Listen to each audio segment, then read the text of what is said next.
Hi, my name's Avery. I am from Rockville, Maryland, and I went to Christopher Newport University. I graduated in May, and I signed up for Hillel a week into my freshman year and never, ever heard from them, which was unfortunate because CNU is a really lonely place to be a Jewish student, or at least it was when I got there.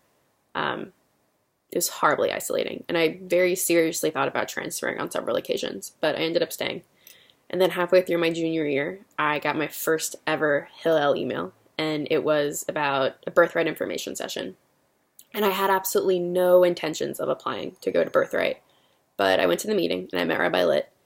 And long story short, I went on birthright, and it was a very eye-opening experience for the reason that I realized that I couldn't go back to CNU and continue on how I had been for the past 3 years. I knew that I needed to get involved in a Jewish community. I needed that community of faith. I needed that support system. So a couple weeks before my senior year started, I got an email, my second ever email from Hillel.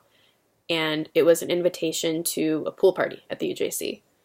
And up until this point, I never knew about the UJC. I had lived less than 2 miles away from it for 3 years, and I never had ever heard of it.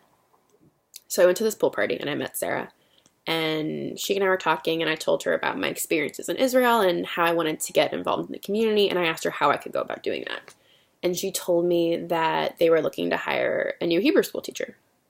So I went back the next week, and I met Carmela, and I interviewed for the job. And I really, really didn't think that they would hire me because I had absolutely no teaching experience, but they did. And I also ended up working in the preschool and with any other childcare program that they needed help with. And I loved it. And I actually realized a few months before I graduated that I wanted to be a teacher.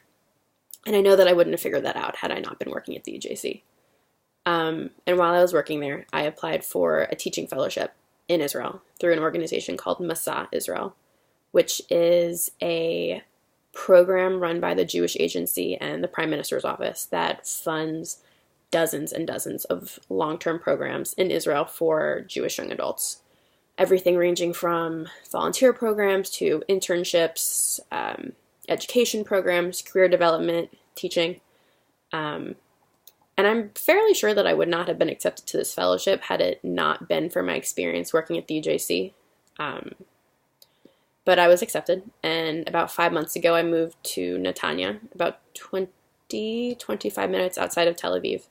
And now I teach 3rd, 4th, 5th, and 6th grade English, and I tutor high school students. And I cannot even begin to put into words how much I love it. And I know for a fact that I would not be here had it not been for my experience at the UJC. I found such an incredible support system in Rabbi Litt and Sarah and Carmela and everybody else there. I found amazing friends and mentors when I really, really needed them. So if I was actually at the UJC today with my trusty tzedakah jar, I would happily give the money that's in it to the education fund, specifically the Hebrew school program, just because that's how I got involved with the UJC in the first place. It's a program that's very near and dear to my heart, and at this point I would love absolutely nothing more than to be able to give something back to the program that gave me so much.